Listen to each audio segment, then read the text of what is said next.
Hello, this is Sabika Syed and welcome to the print headline. India has commenced the India AI Impact Summit 2026 at Bharat Mandapam, New Delhi, with global leaders, tech CEOs, and policymakers converging to talk about responsible, inclusive artificial intelligence practices and policies. The week long event emphasizes AI governance, access, innovation, and development impacts. The event is being hosted from February 16 to 20. Prime Minister Narendra Modi says India stands at the forefront of the AI transformation. He says India's strides reflect both ambition and responsibility. PM Modi to meet French President Emmanuel Macron in Mumbai tomorrow to review India-France strategic ties and expand cooperation into new areas. Union Minister Kiran Rijiju alleges Rahul Gandhi is uninterested in Parliament's smooth functioning and claims NGOs tutor him on reviving Congress. He says the government will not placate the opposition further. Election Commission of India suspends 7 West Bengal officials for alleged misconduct and misuse of statutory powers in connection with SIR.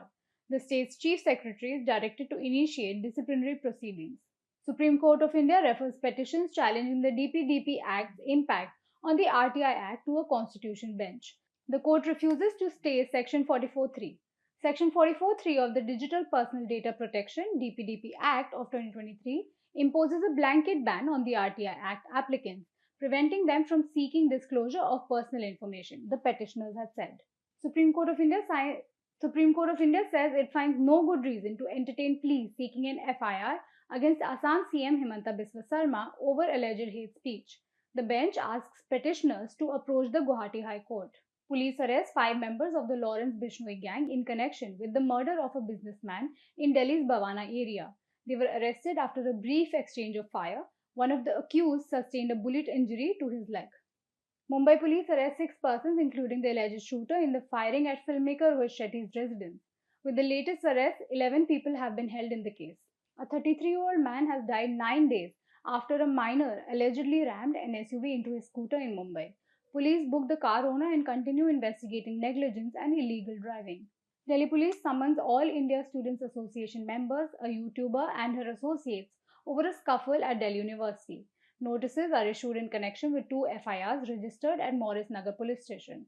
Former Assam Congress chief Bhupen Bora resigns from the party ahead of assembly polls, expressing concern over its future.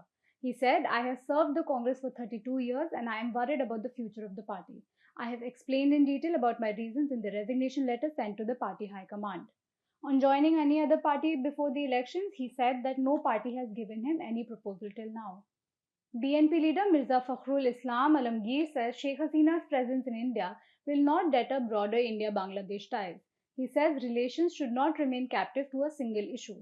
Israel begins a contentious land registration process in parts of the occupied West Bank, paving the way for expanded control. The land regulation paves the way for the resumption of settlement of land title processes, which had been frozen in the West Bank since the Mid-East War in 1967. In a statement, the Egyptian government called it a dangerous escalation aimed at consolidating Israeli control over the occupied Palestinian territories. US President Donald Trump says members of the Board of Peace have pledged over $5 billion for Gaza relief and reconstruction. He says thousands of personnel will support a proposed security force for the enclave. Israeli PM Benjamin Netanyahu says any US deal with Iran must dismantle its entire nuclear infrastructure, not just halt enrichment. An Iranian diplomat says Tehran seeks an agreement that delivers economic benefits for both sides. Iran's foreign minister arrives in Geneva for a second round of indirect nuclear talks with the United States.